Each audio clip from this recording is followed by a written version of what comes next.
Hey guys, this is Gloria. I am back to share with you guys a really simple, easy project share from a design team package that I received from AlinaCraft, AlinaCutle on AliExpress. I wanted to share this particular die, and this is the fringe die, and it also comes with this little scallop piece that can go at the top of the fringe. And so I did create a couple of them for you, and then I wanted to share with you guys some different alternatives to making these particular tassels. So these are the two that I made. As you can see, I used yarn as the little tassel string, I guess. And here is the top part where the little scallop is. And then, of course, that's the tassel.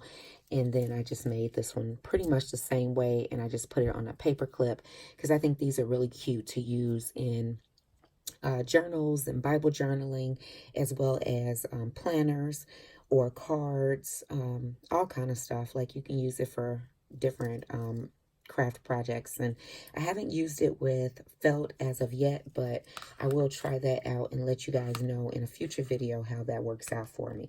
So this is the particular die right here. And as you can see, it has this larger die right here that makes fringes, and then you would fold it right here on this score line, and then again it has a scallop little piece with the little stitch lines in it as well.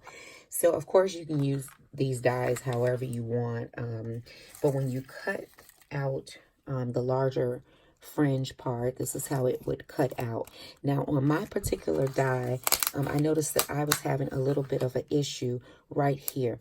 So one tip for you guys would be to, when you run your die through your die cutting machine and you notice that there's an area that does not cut well, put a little mark on that area on the back side of your die where it doesn't cut properly. And then you can just shim that particular area.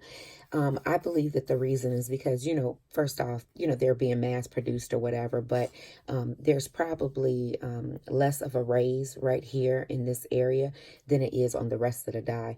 Or, my plates may be not, cutting it properly or what have you. But in any event, this is the area right here where I needed more pressure. So I used a shim right there, and it cut out perfect. So this is the one that I cut out, and as you can see, all the little fringe pieces are cut. Now this can be a tassel, or you can use this on a card as it is. You can use it to cut out shapes. So you cut out a few of these, layer them up, and then cut your shape out, glue them on a piece of paper and then cut your shape out, and you can make fringe butterflies or fringe hearts or what have you. So that is one way of using this. As I stated, there is a fold line. Not sure if you can see that on camera or not. There it goes. You can actually fold this in half, and when you go to make your tassel would be, two thicknesses thick. So you can do that, or you can, put this on a card like this, however you want to do it. Or you can actually cut this in half. And when you cut it in half, you're going to get two halves. It's just going to look, just like this without the top part. And it's going to make for a thinner tassel. So this is one that I cut in half.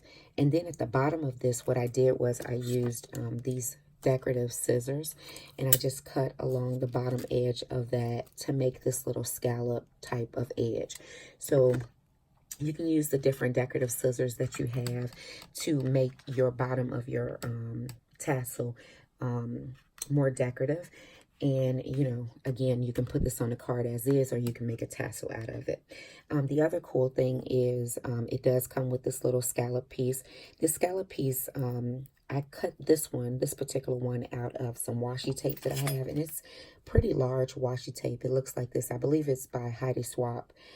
And you can actually use this in your planners. And so let me just show you real quick. One of my, so I haven't did June yet in my little planner. So, but you can use this in your planner and put it, right in your planner and cut it off wherever you need to. And I just think it makes a really, really decorative piece. And like I said, this is washi tape, so all you have to do is just peel the backing off and just put it, you know, down in your planner wherever you want to put it into your planner. I just thought that was super cute. So let's put one together.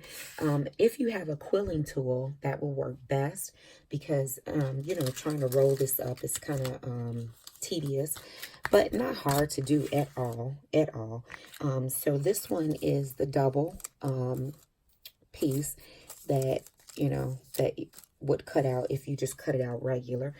I do use a pencil or a Sharpie or a pen or something, and I just kind of train my paper a little bit to want to curl, because otherwise your paper may bend in a weird way that you don't want it to bend. So I just take my marker, pencil, or Sharpie in this case, and I just kind of make it where I'm training the paper to want to make a little circle. Okay, so if you want to put a string on your tassel, the best thing that I've found is, you know, you can use floss, you can use ribbon, you can use yarn, whatever.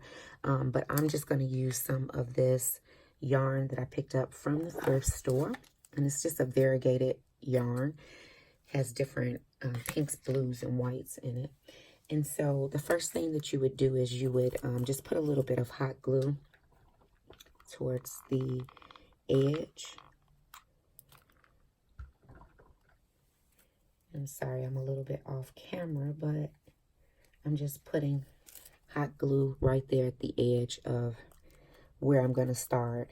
So if you have tweezers or if you have a quilling tool, that works best. But if not, you can just take it and just try to tightly roll it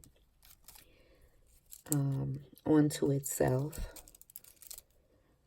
And also what you can do is, if you think that your tassel is thick enough for you, say for instance, if I wanted to stop right here and that's all the tassel that I wanted, all you have to do is just cut it off right there, and then you'll have just that thickness of a tassel, which looks really cute as well. But we're going to go ahead and put this one all the way together. And you can, you know, you can add more glue as you're rolling, or you don't have to. I mean, it's just paper. It should stay together. And then I'm just going to put a little bit more hot glue right there at the end. And then I'm just going to close up my little tassel. So, you know, that's pretty much how you make it.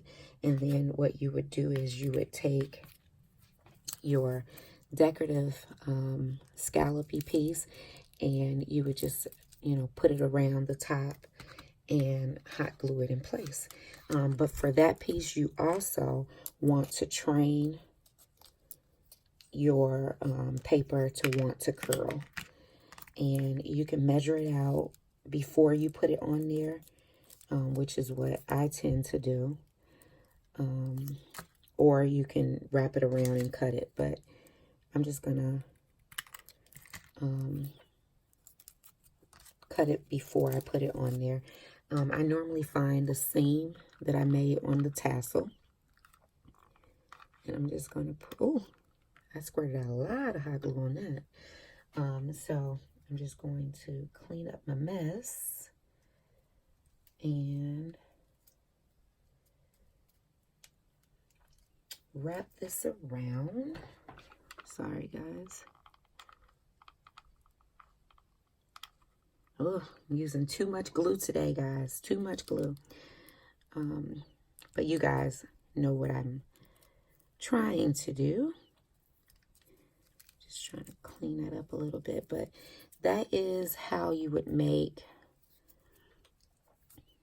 your little tassel. It's super quick, super easy. I know you can use French scissors and make your little tassel, but having a die is so much easier and so quick to do. So that is pretty much how you put together that particular die. And again, if you wanted to do your scallop edges, it just makes it, you know, a little bit different. You can layer these on top of one another to make, like say if I wanted to layer this on top of this one, and it'll make for, you know, different layers of different layers of your tassel. But again, you would just roll the tassel on itself. And this is the one with the little scallop edge. So you would roll it on top of itself, and then you would do the same thing. Just put the little top part, scallopy part on there. They also have bead caps that you can use. So see, you would just put it on there just like that, and then you'll have a smaller little tassel to use on your project as well. Like I said, they also have bead caps that you can use. Alina has bead caps, and I'll show you some of those right now. I did show you in my haul video, but they look like this. And what you would do is you would make your tassel however, you know, whatever size you want to make it, and then you would find the bead cap that would correspond to that size. And so say, for instance, if I wanted to make this one with the bead cap, that's how that would look, just like that. And then you would just string, there's a hole in the top of this bead cap, and you would string some floss or something like that through it, and then you would just use it on your project. So that is about it. That is what I wanted to share with you guys. Hope you guys are doing well. My craft room is slowly trying to come back together. It is definitely a work in progress. Just trying to get the main things in my basement fixed and worked on and all that good stuff.